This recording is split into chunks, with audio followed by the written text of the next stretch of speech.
יופי, אז אני עוברת לאנגלית ברשותכם.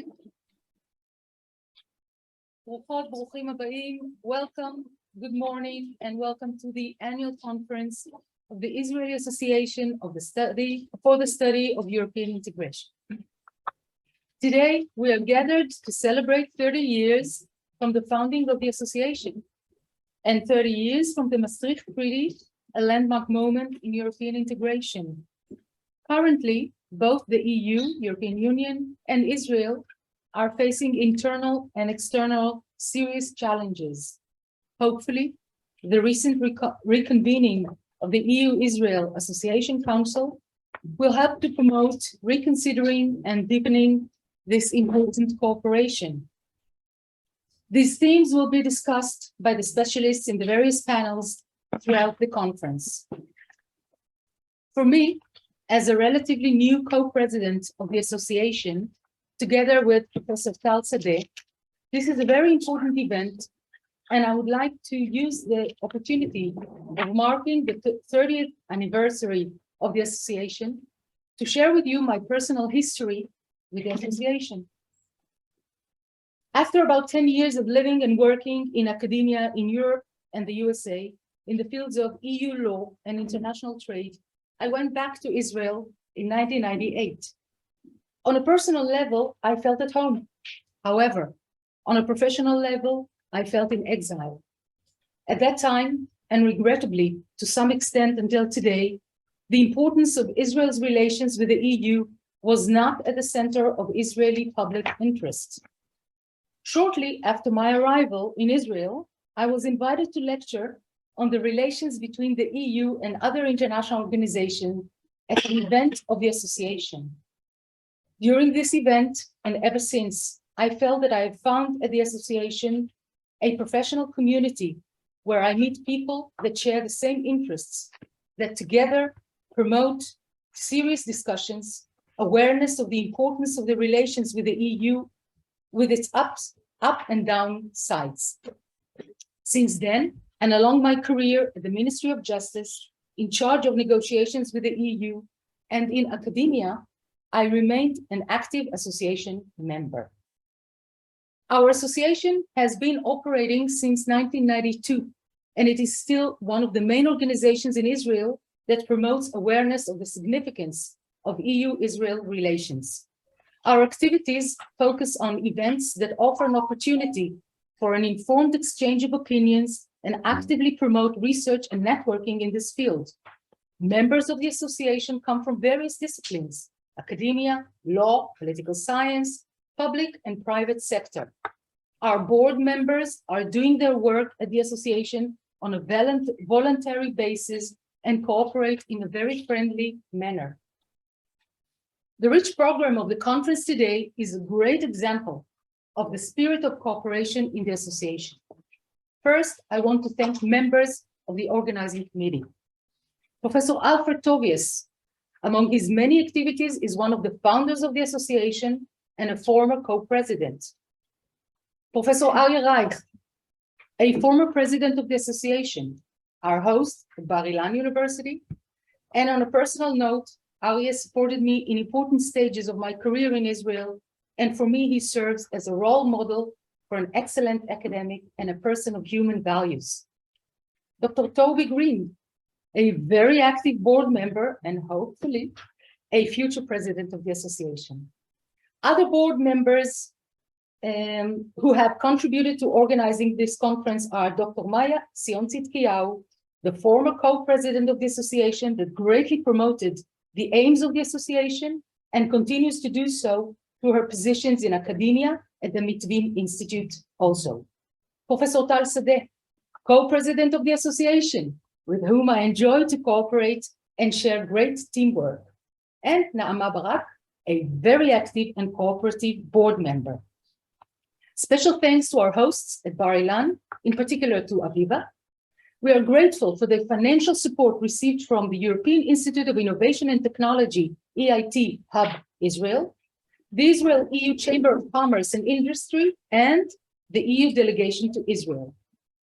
During recent months, many efforts and preparations for the conference have been made And now the success of the conference is in the capable hands of the many experts and all other participants of this special day. I wish us all an interesting, valuable, and enjoyable day. Last but not least, those of you who have not yet done so are invited to join as members of the association through our internet site and support our activities. I will now give the floor to Professor Chava Landau. I had the privilege to meet Chava at an event of the association shortly after my coming back to Israel, and we have kept a professional and friendly relationship ever since. We asked Chava to speak at this anniversary conference as one of the founding members of the association and as a pioneer of teaching and practicing EU law in Israel. Thank you very much. I will not enlighten you today on the EU that has changed its name many times because it changed its activity. And you cannot stay up to date if you are not following the evolution of the organization. And it on purpose did not call it an organization because you noted it is called a community. So the EU community is a different thing from an organization. And an international organization is there to cooperate and act on many levels by way of cooperation, whereas the European Union aims at integration, not on cooperation. So this is quite a difference, and we had difficulty explaining it on the educational level, but we tried and we did it. And now our students know very well the difference between cooperation and integration. I won't ask you to give me a feedback. I'm sure you all know what it means. So I wish, first of all, to thank you for your kind invitation and the opportunity to share with you some thoughts on my life's work with you. There were many seminars, and that I, with my curiosity, I kept keeping contact with the seminars of the organization, and I'm sure I lectured on at least a dozen cases on the nature of the EU, on its particular characters, differing from an international organization, and altogether its development and its crisis, and there were many cases of that. So first, these 30 years ago, it was when we decided to found the Israeli Association for the Study of European Integration.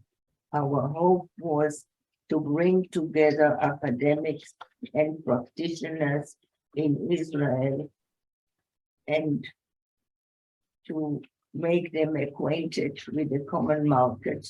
That's what it was called in those days. And I'm proud now to say that not only have we been successful developing relationships with other associations of European studies in the world, but that academic works of our chapter are a prime example of how European integration should look like. Little did we know then that the EU in 2022 would play such a critical and salient role. Keeping the world safe, with a planet struggling with the effects of climate change, still suffering from the lingering effects of the COVID pandemic, the acute threat on democracy instigated by the unprovoked invasion of Russia into the Ukraine, encouraging other EU members to gravitate towards illiberal democracy, the risks of digitalization, fake news, and state surveillance threatening our fundamental rights of privacy, and inflation, unemployment, and migration forcing millions into poverty and financial uncertainty. Never has the world been in a need for a stronger, a more united, and a closer EU. Despite criticisms, member discontent, and politics, I'm here to say, after 5 decades of studying, researching, and working with the EU, that its achievements are irreversible. A continent with free speech and free movement, a common foreign and security policy, a single economic and trade community with robust employment, digital and consumer, strict environmental standards, while providing necessary humanitarian aid and human rights protection when necessary, has given the world 70 years of lasting peace, security, and prosperity. I'm proud of being part of this body of work, and I encourage you to continue to pursue yours and promote Israeli-European integration, and pray that we too in Israel will benefit from a future of peace. Thank you.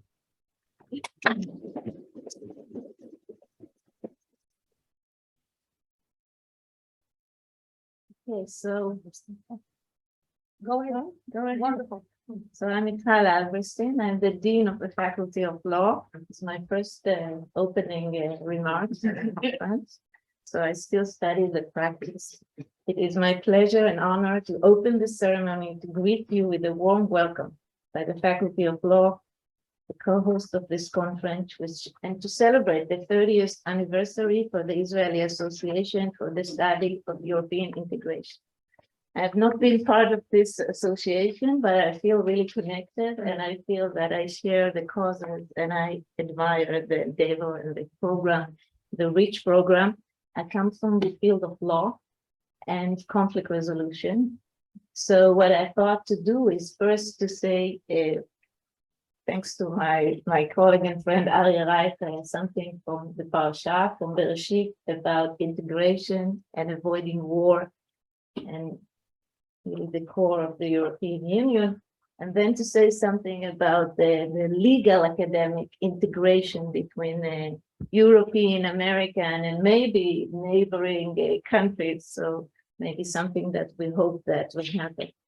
So first, and something more broad, something about the European Union. We are reading this Shabbat. We're reading the Parsha of Bereshit, Genesis, and we have the first war, first murder between Cain and Hevel.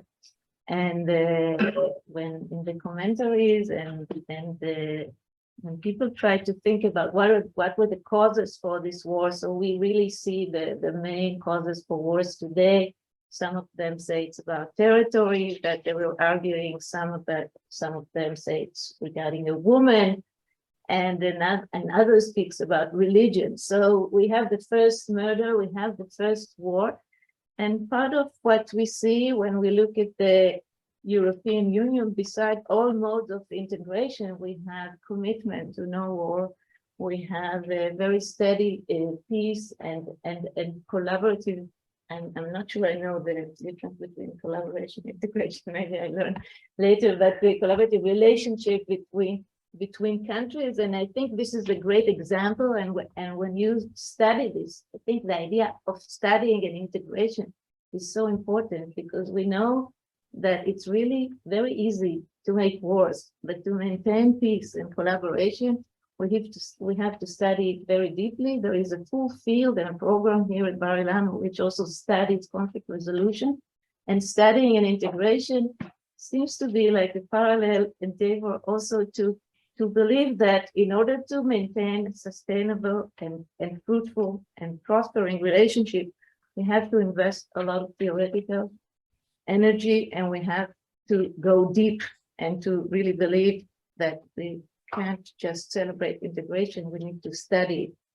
Something I was thinking about the academic field, that I feel that for years in Israel, we have been kind of integrating American with European research, and in the last year, we have a prevailing tendency to Europe. So this is really interesting. In the 90s, it was quite clear that studying law, you go to the US, me and my colleagues, we all studied in Ivy League University, Harvard, Stanford, Berkeley, Yale, and we came here and we brought American legal scholarships and American legal culture. And throughout the years, in the last decades, there is a shift to Europe that I think also symbolizes the more hegemonic and the strength that the European Union has. In our faculty, we have many cost agreements, Erasmus agreements. We have 3 ERC grantees. One of them just won this week. We have consortium. We have a lot of presence of the European with collaboration with the EU. And I think this says a lot. And many times I found that Israelis are kind of a bridge between the scholarships. So we had here we had once a conference in Frankfurt about legal paradoxes. So we found ourselves in the middle. We had here a conference about multi-law criminal justice. So we always were like bridging between the formalism and the more like a realist perspective in the US. And in many other projects that we have, I think the legal scholars had this role of bridging, of integrating. I really hope that the new agreement with the Emirates, with Arab countries, maybe will bring a new integration, new neighboring countries that we can connect with. This would be another association maybe to establish and to nourish. But in the meantime, I think it's very interesting to see Israel here as a bridge. And legal scholars is not only creating a conflict and going to court, but also bringing settlement, compromise, peace, and even mediation. So I wish you a very interesting and engaging conference. I thank the organizers for a very rich and thought-provoking program, which promises many interesting debates and insights. Have a great day. Thank you. Thank you so much. Welcome.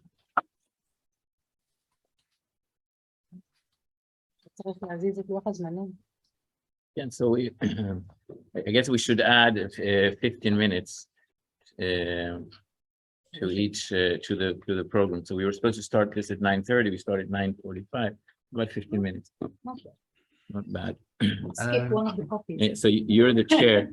So Reishi, Michal, you can stay here. Yeah, you stay here. You're the chair of this session. So Landau, maybe we can ask you to move around. Yeah. Elizabeth, do you want to want me to and move sit- around? Yeah, Elizabeth, you can come around maybe to this chair here. Okay. Yeah, Yaacov, Going to slide. join us as well. Host a noise.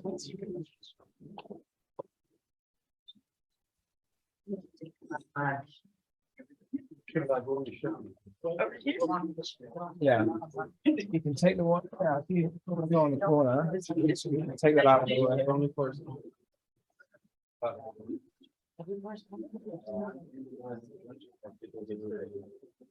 No, we didn't. I did it anyway. It's actually Toby that's in. Yeah. Did you renew it? And I said, yeah.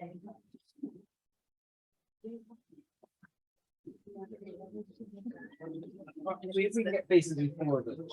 Okay. I didn't. No, no. That's, I think Yaacov. like my students are Yaacov. Oh, okay. Okay. Well, I can go in there. Thank you very much. I'll be very short.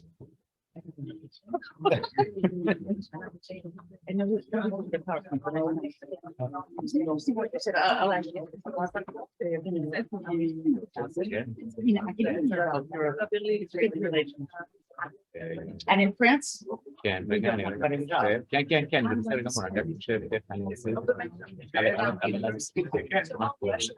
Well, I've been trying to convince my university, I run the Erasmus programs, my law. We should move it out today because we're 20 minutes behind. I think we just. זה לא אני, זו אני, נדמה לי, כן. Harry, מצאתי את זה. maybe take some. אוקיי. בסדר, אני אשתדל, אני רק מנסה לחשוב איך אני... לא, תן לי לחשוב איך אני...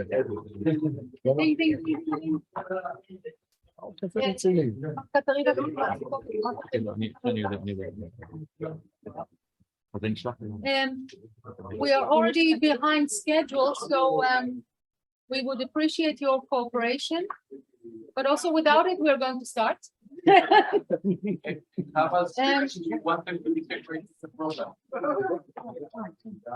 The panel title is, the first panel,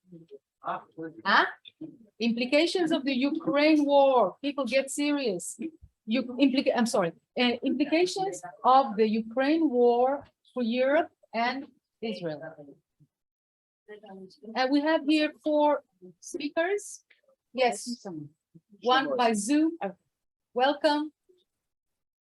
And I will recommend 8 to 10 minutes for each speaker to allow time for questions, comments, and so. A few words. The Ukraine-Russia war is a transformational event for the entire world. It creates immediate dilemmas for European states, for the EU, and for Israel, and forces decisions that also impact on the relations between Europe and Israel.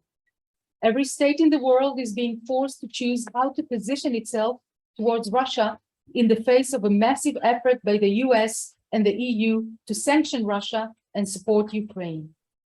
This raises questions not only of security, economy, energy, but of identity in relation to the idea of a Western liberal community and respect or lack of respect for international law. Each speaker will give a perspective on how the Ukraine conflict impacts Europe and Israel and the relations between them. The first speaker by Zoom is Professor Shlomo Shpiro, Patterson Chair in Security and Intelligence in the Political Studies Department at Bar-Ilan University. Shlomo, we hear you, hopefully. Thank you very much, Rachel. Thank you, and it's a special honor for me to be here today, even though it's through Zoom, because 30 years ago, as a young student, I participated in the inaugural meeting of the association. I was at the time an assistant to Professor Alfred Toby, and perhaps this is a place to say 30 years later, a big thank you to Alfred for having planted the European studies seed in my head, and certainly having such an impact on my career. I'd like to thank the organizing committee for accepting this panel, and especially thank my friend and colleague Yaacov Falcov for having braved the Tel Aviv traffic to get to Bar-Ilan in such a morning. Thank you very much. I'm going to talk about Israel and NATO, and I titled my talk From Cooperation to Membership, ? And there's a big question mark, and I will explain why today we should be talking about a possible Israeli membership in NATO, even though it may seem as a faraway dream to many people.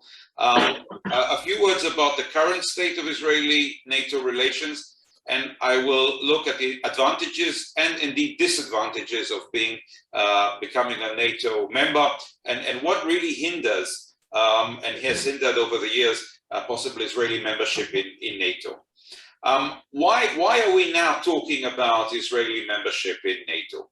Well, because of the Ukraine war, and because the Ukraine war has above all shattered the European sense of security. The comfortable post-Cold War in which security is somebody else's problem. Security is a distant issue. Wars are very distant. Afghanistan, Iraq, somewhere beyond the horizon. These comforts were shattered. War has come home to Europe, and it affects every European, and indeed every Israeli. From a practical point of view, even a tactical point of view, it is the first time that a NATO-trained army, the Ukraine army, faces Iranian weapons on a massive scale. We see in the last few weeks Iranian drones, swarms, kill hundreds of civilians in the Ukraine, while at the same time, ironically, European diplomats are still struggling to achieve some form of a nuclear deal with Iran. I find it very ironic that hundreds of civilians are being killed in Europe by the very same weapons that Iran is building to threaten Israel, and some Europeans still entertain what is, in my opinion, a doomed idea about achieving a nuclear deal with Iran, certainly at this point of time. We see strong calls for Israeli military assistance to Ukraine, a European country. We've not seen that before. And this is in line, possibly even within, NATO initiatives in helping Ukraine. Also, another issue, the membership of Sweden and of Finland. Both have been traditionally neutral. And also the new membership application of Georgia, which was submitted in May. And we must remember, Georgia is also a country that was invaded and fought a war with Russia back in 2008. All of these open new opportunities and new question marks about the interaction between Israel and NATO. I won't go into details about historical milestones in the relations, in the slow but progressing relations between Israel and Europe over time. I just would like to mention that Israel is not part of the PSP, the Partnership for Peace Initiative of NATO, which kind of prepares future members for their participation in NATO, and that has worked very well. But following the 1994 Oslo Accords, NATO opened a Mediterranean dialogue in which Israel takes a very active participation. In 2008, Israel managed to get an individual cooperation program, the ICP, with NATO that took us out of the boundaries of the Mediterranean dialogue. But 2 years later came the Mavi Marmara crisis with Turkey, and Turkey has since been a major blockage in Israeli relations with NATO. Despite that, there was a small success in 2016 when Israel opened a liaison office for the very first time at NATO headquarters. The current NATO-Israeli cooperation is conducted on 4 levels. The first are political consultations, and I should also mention Israel's involvement with NATO's Parliamentary Assembly. We all know that NATO has a military and a political dimension, so that goes on both sides. The second form of cooperation are military training and exercises. And in recent years, there's been a strong boost to that, especially naval issue. Not only, for example, Israel has conducted huge training exercise in Cyprus recently with tens of thousands of students, tens of thousands of soldiers. The third, is there a problem, Rachel? I can see you raising your hand. Yes, thank you. Can you please come to an end, because according to me, about 10 minutes are gone. According to me, 3 are gone, but Oh, wonderful. That happens when you enjoy. Yeah. That's very good. Give me the 3 minutes that I have please left, and I'll just go straight to my arguments. Is Israel going to be a member of NATO? Well, there are 2 issues here. The first is geography. Israel is certainly not a North Atlantic country by any stretch of imagination. But is Bulgaria North Atlantic? Is Turkey North Atlantic? Albania, Georgia? NATO is a Western alliance. It is no longer limited by North Atlantic. And the second issue is the definition of borders. Israel has never really defined its borders. They've been shifting all over time. But there are other precedences. The Turkish occupation of North Cyprus is a border issue. Border disputes in the Balkans. Georgia's border with Russia is in dispute. So geography and the definition of borders do not form a hindrance. Many people say, well, Article 5, NATO doesn't want to be involved in a war in the Middle East. Is Article 5 a problem? Well, if I quote from Article 5, it says that we know the basic premise of an armed attack against one shall be considered an attack against all of them. But Article 5 says that each party will assist such action as it deems necessary to restore and maintain the security in the North Atlantic area. So Article 5 is not really relevant to Israel and will not get NATO into trouble in the Middle East. There are strong advantages for Israel for membership in NATO, not only the sharing of values and being part of the Western collective defense, but also deterrence against Iran, improving relations with Turkey, and access to NATO logistics and training facilities. The advantages for NATO of Israeli membership is to access to technological innovation, to intelligence gathering capabilities, cyber and artificial intelligence, and also very importantly, maritime security in the Eastern Mediterranean, especially the security of energy production and supply. Now, having said all of that, am I going to see Israel joining NATO soon? No, that's not going to happen anytime soon. But I suggest that Israel should be part of the NATO vision, or because NATO has become an alliance of values. And even if Israel's membership is far away, in a similar way to the EU, full Israeli membership in the EU is far away. But we need a vision and we need an ambition to bring Israel closer to NATO for the benefit of both sides. Thank you. Thank you. I am now pleased to invite Dr. Toby Greene, lecturer in the Political Studies Department at Bar-Ilan University. Thank you very much, Rachel. Thank you very much for coming. Nice to see you all here. So, as Rachel alluded to in her opening remarks, the Ukraine war is a pivotal moment in world affairs, which I want to suggest raises questions not only for strategy and security, but also of identity, in the sense that every country is in a comparable position of having to decide how to navigate between a US and EU-led political agenda associated with liberal internationalism and the agenda of Russia and other actors that oppose that vision of international order. In Europe, the dominant response has been a striking alignment of European powers together with the Biden administration in confronting Russia. This is most striking, for example, in Germany, where the conflict has been labeled a Zeitenwende, a turning point in history, and the historic German strategy of peace with Russia through economic interdependence has been completely shattered, and the country is now trying to undo its energy dependency and to rebuild its military. But that apparent European consensus should not obscure two very significant challenges for the vision of the European Union as a key promoter of and a key component of a liberal international order. First, there is a minority position within Europe, and it exists on the radical left as well as on the radical right, but the radical right is currently more prominent, which, setting aside the current conflict in Ukraine, is instinctively much softer on Putin. For parts of the European radical right, the EU itself and the US, insofar as it supports the EU and enables the EU to exist, is a greater threat than Russia. And we see this perhaps most prominently in the discourse of politicians like Marine Le Pen in France and Viktor Orban in Hungary. For those parts of the European radical right, Putinite Russia is in some senses aligned with their sovereignist, ethno-nationalist worldview. These actors seek to defend the sovereignty of nation states from processes of globalization and globalism or internationalism, they would call it globalism, including European integration, which blur the borders between nation states and threaten, in their view, the culture, lifestyle, and very existence of the native national community through economic interdependence and high levels of migration, especially. These European radical right actors also oppose the imposition of universal standards of governance and human rights, which limit the ability of the nation state to act however it wants within its borders.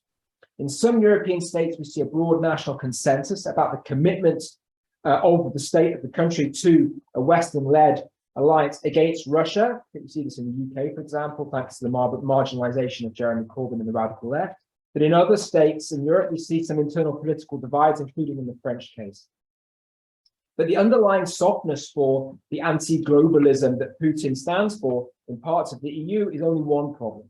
The other is the United States and the shadow of Donald Trump and what Trump represents, which is the divide within the US between those committed to the US role as a leader of liberal internationalism represented by Biden and his administration, and a Trumpian America first retrenchment and even isolationism, which threatens NATO and US commitment to European security and also to Middle East security, I'd suggest, as well as other critical issues, including US leadership on tackling climate change.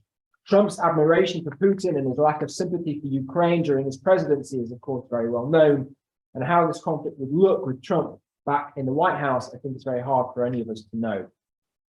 So NATO looks reinvigorated right now, but I think the deep questions over the future of the transatlantic alliance have not gone away. And indeed, we still see questions about the stability of US democracy. In Israel, we also see an internal divide. When Bennett was prime minister, we saw differences of emphasis between himself and Yair Lapid, with Bennett seeking to take a relatively neutral stance to act as an intermediary to avoid direct condemnation of Russia, and Lapid as foreign minister much more ready to condemn Russia. Whilst Bennett was prime minister, many interpreted this as a kind of tactical two-faced approach between the prime minister's office and the foreign ministry. It seems to me, or at least I need to speculate now that now that Lapid is prime minister, we can see that it's more than that. These differences of emphasis reflect also, to some extent, an ideological division. And the division, I think, is even more apparent if we compare the position of Lapid with that of Netanyahu. In July, Netanyahu attacked Lapid, saying that Lapid's babbling about the conflict endangered Israel's relations with Russia. Lapid, for his part, has made very clear that he is drawn to actors who are committed to a Western liberal alliance structure, like France, like Germany, like the UK. And when he was foreign minister, he was clearly very keen to warm Israel's relations with the European Union. And he has been much cooler towards Polish and Hungarian governments, for example. And this is a clear break from the position of the Israeli right represented by Netanyahu when he was prime minister, who was hostile towards the EU and warm towards populist nationalist or conservative nationalist Eurosceptic actors within the EU. For Netanyahu, it seemed the Hungarian and Polish governments shared his interest to blunt the EU's attempts to promote its values-based agenda.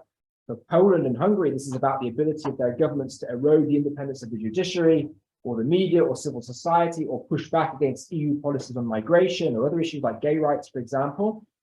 In the case of the Israeli right, it seems this is about blunting EU interference in those kinds of issues, but also in the issue of the rights of Palestinians living under Israeli occupation. Obviously, any Israeli leadership is striking a delicate balance between supporting the international position of the US and managing its own direct security interest with Russia, particularly relating to Syrian airspace and also the position of Jews in Russia.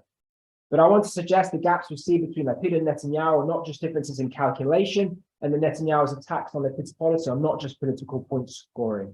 They reflect a central cleavage in Israeli society today about our identity, about who we are as a country, which is about the balance between the liberal democratic character of the state and the ethnic Jewish character of the state. And as I've implied, that divide is not unique to Israel, because many states in Europe and the US and elsewhere are wrestling with comparable divides. Lapid, representing the center-left, Lapid, representing the center-left, values the liberal democratic character of the state very highly, alongside its Jewish character. And since his pro-two-state position is aligned with the international liberal consensus, he does not consider liberal internationalism to be threatening. Rather, he sees the Western liberal camp as Israel's natural strategic allies and partners, just as they were during the Cold War and for much of the period since then. Netanyahu, it seems, in increasing ways over recent years, has positioned himself as the defender of Israel's ethnic Jewish character against domestic and international threats. And he has treated populist ethno-nationalists, Trump, Orban, and others, as his allies against liberal internationalism, including the universal human rights agenda, with all of its implications for the Palestinian question. He does not see Israel, it seems to me, as naturally embedded in the liberal internationalist camp, and feels relatively little affinity for those values in that camp. This ideological difference seems to me to help explain Lapid's greater readiness to risk alienating Putin and Netanyahu's greater willingness to risk alienating Western liberal powers. And I think the coming Israeli election will therefore be fateful for the future of Israel's internal identity struggle, but also, I think, in terms of its future international alignment. Well, thank you so much for the bad news. Sorry, and for keeping the time. Let's continue with you, Dr. Elizabeth Sheppard, Sellam, Associate Professor of International Relations and American Studies at the University of Tours. Thank you. So I actually get back to your comments in the beginning, and my article sort of starts with that. The lack of academic reflection on the relationship between the EU and Israel in the European Union, and particularly in France, where we have a very wide academic study of European integration, but sort of forgets that other countries other than the United States eventually, or Mediterranean and North African countries exist, has had a renewed interest in Israel because of the Ukraine conflict. And in what I'm going to talk about, I'll try to be quick and to stay within the time, but this has led to looking at the consequences of the relations between the EU and Israel because of the Ukraine crisis. And looking in particular, and what I've looked at in particular is this question of Israeli policy and this sort of balancing act between, of course, national security and the relationship with Russia and this sort of belonging to this community of values, as you point out, which has evoked a lot of curiosity in Europe, and at the same time, and I won't go through the Israeli policy, I think you all know it, and I don't have to go back through it, but in France, what it has evoked is a lot of questions on whether Israel actually belongs to that community of interests. And what is interesting is the French are doing the exact same thing. The French, probably as you know, but President Macron has tried to play the balancing act of mediator between the Russians and the Ukrainians, and in fact, France has been one of the countries to give the least amount of arms and the least amount of financial aid while trying to sort of be out in public. And so this balancing act of Israel, and which has been highly criticized both by the Ukrainians, as we know, but also by other European actors and by the Americans in perhaps more subtle ways, actually finds an echo in certain big countries' policies. And we see this quite a bit. You mentioned Marine Le Pen, but we actually see this even in the presidential party and in academics who are much more pro-Russian and seem to have forgotten that we're post-Cold War, which is very interesting to sort of make this comparison in the political divisions, both in Israel and in certain big European countries like France. And we see this sort of mirror of countries like France and Israel being pulled between different interests, national interests and regional interests, because of course the consequences, and we'll get to the consequences after that, but because France, of course, in Africa also has to deal with Russia and Russian influence, notably in Mali and in Burkina Faso. And if you haven't seen how they more or less got kicked out of Mali in favor of Russia, it's been a huge political debate that's very much influenced both domestic and foreign policy of late. And so the consequences of this, and both the incomprehension, but also these policies, these parallel policies in Europe is very interesting. As Israel's policy has evolved, even if only slightly, and I think that's important to note. I was listening to the news last night, and this idea that maybe censors and for civilians, the system that works fairly well here would be sent. Of course, we see as well a shift in Europe, at least both in France. Obviously, the Germans have been much more clear on it, with Macron sort of admitting that we need to send more defensive weapons and that we can't necessarily discuss consistently with the Russians, has led to I want to use the word integration, but at least a movement towards, I think, this idea that maybe Israel does share a long-term harmony of interests with the European Union, despite divergences and on other political issues. And this realization that not only is this crisis not only a strictly European issue, but that it goes way beyond our borders, notably to the Middle East and Africa, which is something that, of course, big countries, particularly France, is very concerned with, which means that whether we're talking about gas or we're talking about other balance of interests, this is going to long-term, at least I think, lead to this question more and more of must we work together, even if we don't always see eye to eye. Someone was pointing out, I think it was the colleague that went first, that there is this question of Iran and this insistence on working with Iran on the nuclear issue. That, of course, will be one of the stumbling blocks long term, in my opinion, particularly in countries like France, where that is seen as very important and very opposed to the American policy overall, at least under Trump, notably.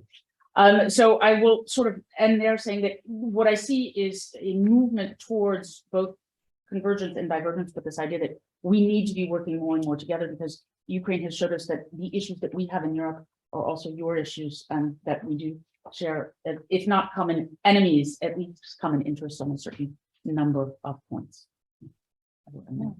Thank you so much.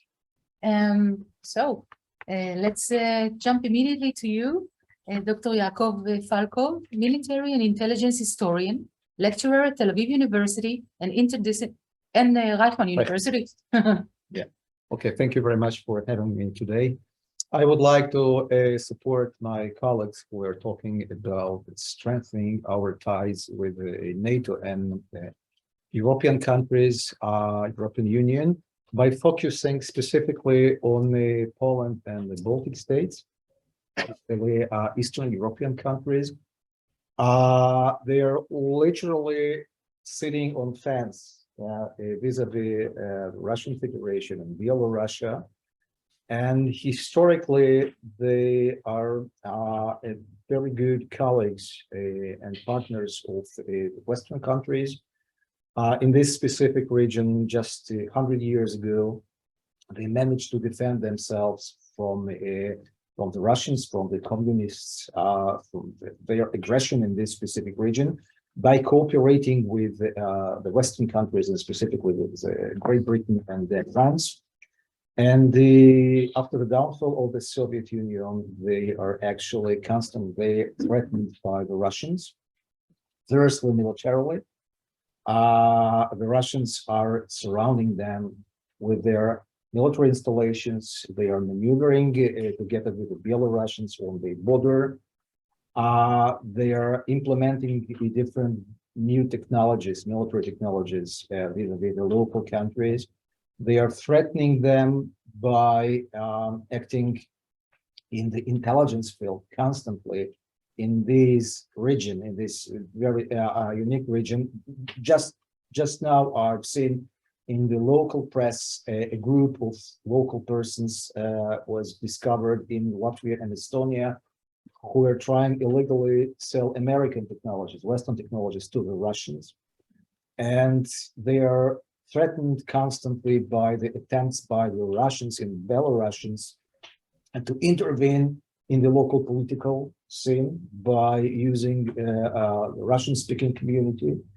So this activity is very, very active in this region. And we have, as Israelis, first of all, we are facing quite similar threats, Russian threats here in our region.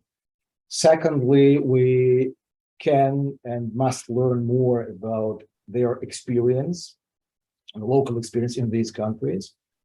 And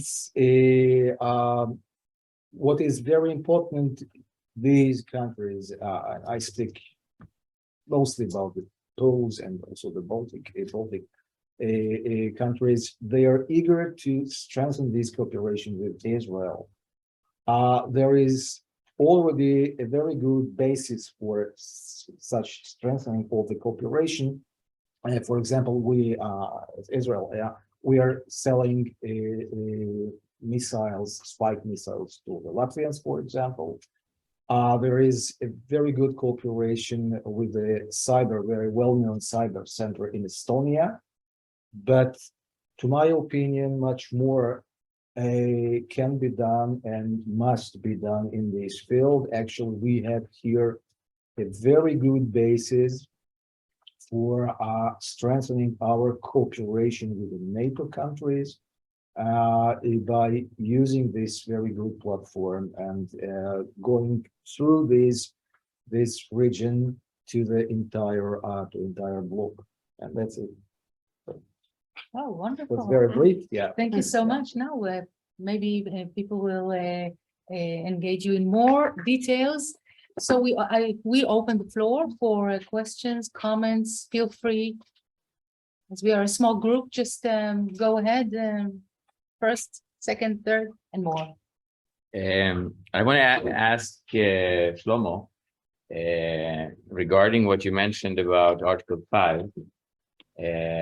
You said that Article 5 shouldn't pose a problem for current NATO members. And you cited the provision saying as they find necessary or something like that. But at the same time, so I don't know, you didn't elaborate on that, but I understand that you're saying that it's like an open-ended thing. So even if Israel gets attacked by Iran, maybe even nuclear attack, it means that they will sit there and say, well, we don't deem it necessary, and then they're not under any obligation, A. And B, at the same time, you said that joining NATO would provide deterrence against Iran.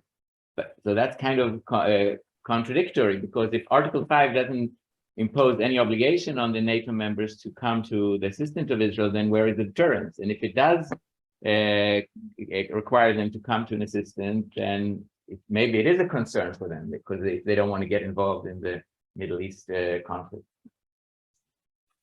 Thank you very much, Aryeh. Toby, is it possible for me to share my screen? Yes, Ari, if you can, yes, you can offer, you can set that up. This is my account. I can take care of it just a minute. Let's see if we manage. Go ahead. Okay, thank you. Can you see it? Yeah. Yes. Yeah. I bring up Article 5 because we should really have the text in front of us, and the highlights are mine. But I'd like to point out what I highlighted here. And it says, of course, the parties agree that an armed attack against one or more of them shall be considered an attack against them all. This is the declaratory part, and it's really beautifully crafted. But Aryeh, as an international law expert, knows that the devil is in the detail. And the continuation of Article 5, which most people just forget to mention, it says that if such an armed attack occurs, I quote, each of them, whatever, will assist the party or parties so attacked by taking forthwith such actions as it deems necessary, including the use of armed forces, to restore and maintain the security of what? Of the North Atlantic area. So there are two strong caveats here. First of all, the use of armed forces is nowhere automatically. It's not an automatic mechanism. And secondly, the use of armed forces will only be used to maintain the security of the North Atlantic area, which the Middle East certainly is not. So there is no automatismus here. That doesn't jump automatically. And then, Aryeh, you absolutely correctly ask, well, if it's not relevant to Israel, it's not automatic, how can it deter Iran? Well, the same way as some form of deterrence was maintained against Russia in the case of Ukraine. NATO assistance doesn't necessarily need to be the use of armed forces. Indeed, it's a very, very extreme case. It was only used twice in the history of NATO, was in Kosovo and in Iraq. To restore and maintain security, countries can also provide military assistance. And we know from the history of Israel that the issue of military assistance during a war is a very problematic one. 1973 was the strongest war that Israel had to experience. The only country that supplied military assistance to Israel was the US. And when the US tried to use European bases to refuel its transport aircraft, almost all European countries, I should say, except Portugal, which was not a democracy at the time, objected to that.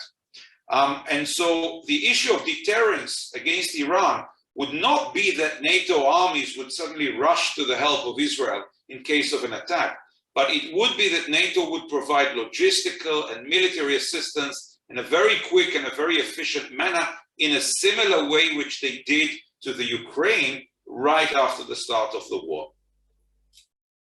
Without Ukraine being a member of NATO. Yes.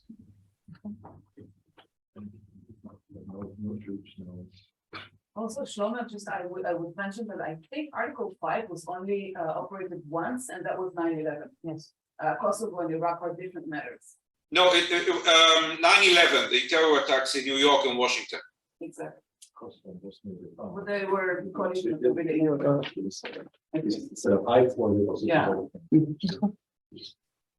Out of area operation. There was a lady here in between. Please Yes. introduce yourself, maybe just. Sure, yeah, I'm from, okay, so my name is Landau. I thank you for inviting me to organize. For those of us who are sitting on the edge. My name is Landau. I'm from the Ministry of Economy, Foreign Trade and Investment. You will speak later on. I will speak later on, and thanks for inviting me again.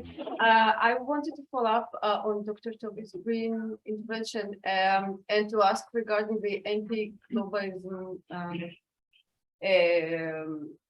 sensation. I mean, when you look into the latest internal political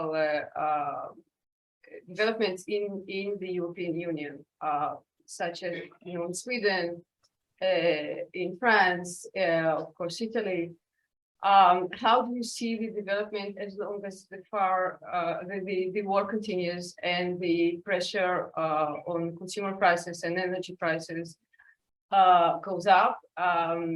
And we have already seen in France very recently, I think, the strikes and the Gilets jaunes back again or whatever, I don't know exactly. And so do you see there a serious threat to internal political stability and how that would possibly influence, again, reiterates in terms of the possible position in the war in Ukraine, and in the economical field, which is basically my area of interest. So the EU had this approach before the war, but it was very strong in what we've seen in legislative initiatives, struggling from the approach of strategic autonomy. So creating more tools to deal with, be it, well, they didn't say China, but anti-coercive initiative and others. And since now it seems that actually the need for cooperation and the need, even in the context of the war, even with China, do you see that influencing, this kind of approach of the EU? Good questions. I think a couple of things. Firstly, it's interesting what we see on the radical right in Europe is not a uniform response. I think generally many European radical right leaders who were proud of their associations with Putin before suddenly found those very embarrassing. In the case of Marine Le Pen, for example, she had this awkward photograph of herself with Putin smiling in her campaign literature, which was suddenly, which came out literally on the eve of the outbreak of war, and she was stuck with this through 2 months of election campaign. And she and other European radical right leaders did seek to distance themselves from Putin and his actions and condemn them, but without necessarily really deeply reversing their policies or attitudes. For example, in the case of Marine Le Pen, she continued to want a softer approach to sanctions, oppose on Russia, oppose arming Ukraine, to take a much more mediating position. But it's not a uniform response. For example, Giorgia Meloni in Italy, for example, distinguished herself by taking a very kind of pro-Western position against Russia. So for various reasons, I think we don't have a uniform response within the radical right. We have some that are more kind of traditionally aligned with a traditional concept of Western allies, and some that are more, let's say, Eurasian or pro-Russian in their geopolitical view. So I think we have a variety of responses. But in terms of what you mentioned in terms of internal stability, I think the fact that living costs going up, etc. I mean, perhaps Elizabeth may be able to answer, having come from France, more in the French case. But I think it does lend credibility to the opposition of Marine Le Pen to sanctions, which she argued hurt the French more than they hurt the Russians. So that could be a softness, lead to a softening potentially of the front against Russia. But I wonder, Elizabeth, if you agree with that. Just something to add to what Toby was saying. First of all, Marine Le Pen's campaign a few years ago was also financed by the Russians and a Russian bank. So she has been she has always been associated with the Russians. But in France, and I think that this is something that Toby said at the beginning, but in France, we also see the left, the extreme left as well, very pro-Russian as well. So it's not specifically left or right, but specifically the extremes in France. Although I will say that the center, which is the current presidential party, of course, Putin was one of the first that they invited to the traditional 14th of July celebrations, and he has been very, as well as Trump, of course, and so he's always been very sort of trying to find, I think, international self-importance through that, and his relationship with big leaders as he sees it. In terms of internal problems, we traditionally have internal problems. It's the beginning of the school year. That's our national sport. As you can probably hear from my accent, I'm Franco-American, and I still am always surprised by my fellow French people as to how often they can strike. I'm not even sure. I mean, yes, the extremes, particularly the extreme right, are trying to associate it with the sanctions on Russia, but more generally in public opinion, it's being more associated on the domestic level with the president and his policies and his sort of authoritarian policies. Currently, the strikes are also linked to the fact that we have no gas because of strikes in Total and in the refineries, and that's causing problems, which then linked, as the government tried to force them to deliver gas, everyone else in the public sector went on strike because that's what we like to do in the public sector. But it's not necessarily associated per se in public discourse with the Russian problem, but more with the government and the current government and how it's running things. So the pressure, even though from the extreme right, is to not punish the Russians as much, there's not as much of a association with Russia. It should be explained that we also have one of the lower, I think, inflation rates in Europe. So even if life is getting more expensive and everyone sees it, there's the discourse is more of an anti-globalization, anti-total, and the big salaries of the big CEOs and things like that, more so than an anti sort of war in Ukraine and stopping to give aid. That being said, French aid isn't that high compared to Germany or other countries, so it's also not really the main factor in what's going on domestically. Thank you. Gerald wanted to pose a question. Two questions. One to Shlomo on NATO. The big debate that's taking place in Israel now, which is quite amazing. We're 12 days before this another absurd election. And one of the biggest debates is whether Israel should take a more active role in arming Ukraine. And of course, we had Ukrainians making that a big issue, and it's not been shy. The minister, who has no responsibility for this, came out in favor of this. And Gantz is apparently talking to the Ukrainian defense minister one of these days. It's a big issue. I've been involved in various debates. You might know Francois Espel. And he and I have been going back and forth on Twitter on, and I keep telling him it's complicated. But my point is that it seems to me that Israel is going to do more than what it's been doing up until now. And any Israeli serious military assistance, particularly if we're talking about defense assistance in some way, Iron Dome or components, should be funneled and directly cooperated through NATO. It's a way of breaking through the Turkish people that's been around for what, 10 years and other things. Israel, this is an opportunity, an important one. If we're going to be asked to play a role as part of the West, then we have to also have the not just the responsibilities, but also, I guess, what we call the benefits of being involved. It doesn't necessarily mean NATO membership, and certainly a much more upgraded and active role in the NATO framework. It's distinct from doing it unilaterally.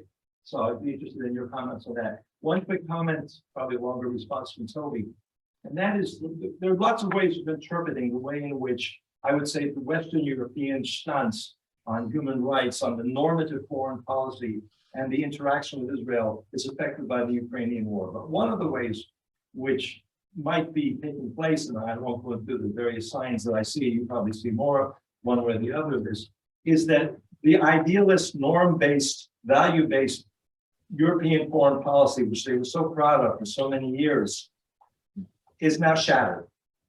Because they have to be, the realism is back, and it's back. It's not just among the right. It's back in Europe. And Israeli policies are based on realism. one can argue about nuances and differences and where human rights and international law fit into that.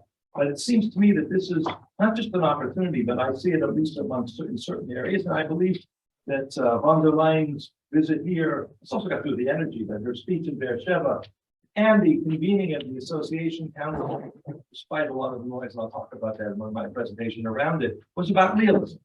I'd be interested in your comments on that, not just you, but the other people on the panel. Maybe we collect two last questions because the time is getting short. Yeah, join on the last. Please. Because it's really complementing the question of the Gerald Feinberg. To Toby, I first of all found this presentation very interesting about the liberals against the more nationalists in Israel. It certainly reflects maybe a view which many people see in Europe. But I'm a practitioner from the Ministry of Foreign Affairs, so dealing with the EU for maybe over 30 years. So from a practitioner point of view, I would say it's a more gray situation. Because even after the Netanyahu years, there were efforts like for the Horizon program, including accepting some very difficult compromises for him on ideological issues like the demarcation between Israel and the West Bank, and also on open skies and other things. And I'm short, I won't go into all the achievements. So the situation is great, and it's also great today. I mean, it's easy to say maybe that today there is a big shift, but even today, I think that many things which are not only completely dependent on Israel are maybe going to slow down, or unfortunately are still slowing down, moving forward in the relations. I mean, you take Latin, but it took so many months until we got the Association Council, and there was no clear decision on the partnership priorities. I mean, okay, you can wait, but in Israel, waiting is very, very dear and very expensive because by then you'll have 2-3 more elections. So what I want to say is take two to tango, and maybe there is also a need to look at what Europe is doing towards Israel, which is going to make this gray a little bit brighter. If we can stick to questions and not to long comments, please. Other people would like to share very short questions. I'm sorry. Tal, please. I'd like Elizabeth and Toby's opinion on the following. The perspective is that increasingly the main divide in European national domestic political systems has been the anti and pro-EU rather than left-right divide. So we should not look for skeptics necessarily on the right, on the left, but it's interesting to note that, and that's my question to you, whether and divide with respect to Ukraine war emerges between old Eurosceptics and new Eurosceptics. So the old ones, to put it bluntly, are on Putin's take. They have been accepting Russian financial support because they liked Putin before the war for being anti-EU, and they like that. But now it's not about anti-EU, it's against Ukraine, and it's in blame attribution, he's responsible for rising energy bills, which their supporters don't like either. So it becomes very costly to be pro-Putin, but it's hard for some of them, the old ones are the old guard, the Eurosceptics, to suddenly jump ship and say, oh, Putin is bad. They lose credibility, they need to, do some loops in the air. So Meloni is much freer than that. She comes along and she can be anti-Putin at the same time as being a radical right and a Eurosceptic. So maybe, what's your opinion on this? And last, Very short. Danny, please. I mean, obviously the defense, security defense is now a major issue for Europe, and you haven't mentioned at all that beside NATO, there is a defense need the conscience in Europe, and in that sense, Israel can definitely also be there. So maybe you can reflect on that. It is not only on the, and again, here we are talking about both bilateral with each of the European countries, as we know things are moving, but I'm more interested in the PESCO type of things. How do you see that? Because that's a purely European, Israeli possible conclusion. Who would like to start? I can. Gerald asked, in terms of the impact of the Ukraine war on European agendas, and is it a shift more realist approach? I think there's something in what you're saying. I think we saw that trend even before the Ukraine war in terms of growing challenges to Europe, economic, political, strategic. And I think that did impact European attitudes towards Israel across the board. I agree with you. I think we see complex trends in that respect, and more than one trend going on. And also in terms of, is the situation kind of relatively grey rather than black and white? Yes, I think it is. I mean, and that's why I tried to say, I tried to sort of speak about differences of emphasis and tendencies between, let's say, right and left in Israel, rather than a sharp divide. But I do think, and I would sort of defend the argument that the underlying worldview of the decision makers is an element, a factor which influences how they interpret Israel's interests and their intuitions and instincts towards different international partners. So yes, of course, it is grey, but I do think that that identity divide within the state of Israel is a factor which can influence how the decision makers view their options and orientate towards growing a great power competition. In terms of Tal's question, yeah, I mean, I think, as I say, there is a diversity of responses from Eurosceptic political actors, those with less, maybe with less long dyed-in-the-wool records, have more flexibility to adapt. But I think there's also there's pragmatic considerations, and there are, of course, many options for populist and radical right politicians to draw the line, to interpret and reinterpret their approach to international alignments and their national interests according to their political interests of the given day. And there are different ideological tendencies also within the roots of the radical right in Europe, which orientate more towards a kind of traditional view of Western alliances versus a more kind of, as I mentioned, a more kind of Eurasian view, which orientates them more towards Russia. So there are many threads ideologically, and they can be drawn upon in different ways by political actors according to their needs in the particular moment politically. So, in trying to do this in order, just to go back on the question of realism, I think that what Toby said, I would say the same thing. There's been in Europe, and particularly in France, there's been an evolution perhaps since even 2015, and the year that we seem to have multiple terrorist attacks where people suddenly realized that hard security was our problem as well.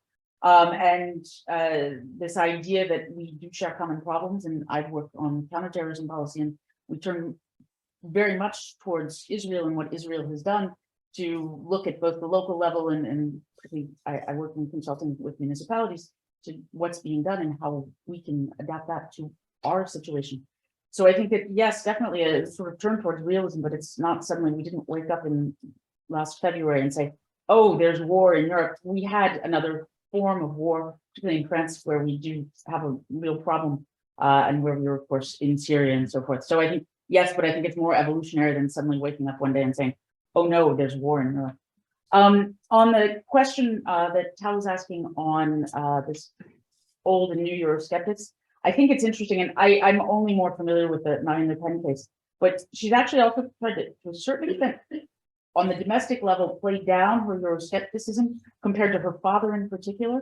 I'm going to be very sort of cynical in saying I think that that's because that's where they have the most elected officials, except on the local level, and so they need to live through European Parliament in many ways, and that's where they find the most other people that think like them, notably the Hungarians. And we've seen Marine Le Pen being very friendly with Viktor Orban, as Eric Zemmour, because as you probably all know, we also got a new extreme right party in Reconquête with Eric Zemmour, and that's a whole sort of another issue, but with a sort of refoundation of her almost looking nice and more center and almost more pro-European, even if she does have that sort of Eurasian stance, and Zemmour looking more anti-European.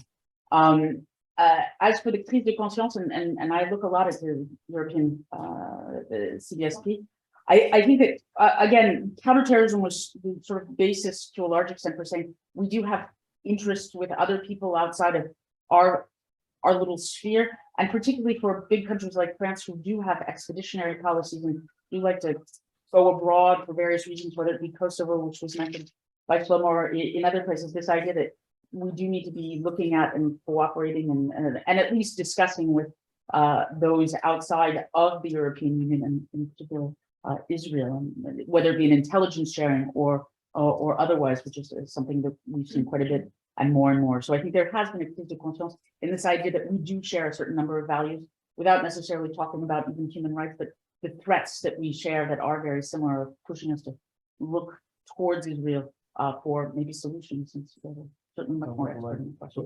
So one small Please. point to continue, course. yeah. So again, talking about these countries in Eastern Europe, I would like to stress that there are no or almost no Eurosceptics in these countries among the local elites. Yeah, they mostly support this idea of being part of NATO, being part of the EU, and usually they are much less influencing than France or Germany or other countries. But today, thanks to their unique position in this conflict, because of their being a front line between the EU and NATO and Russia, so they are much more powerful for now, and they are very much looking at us in Israel here for economic assistance.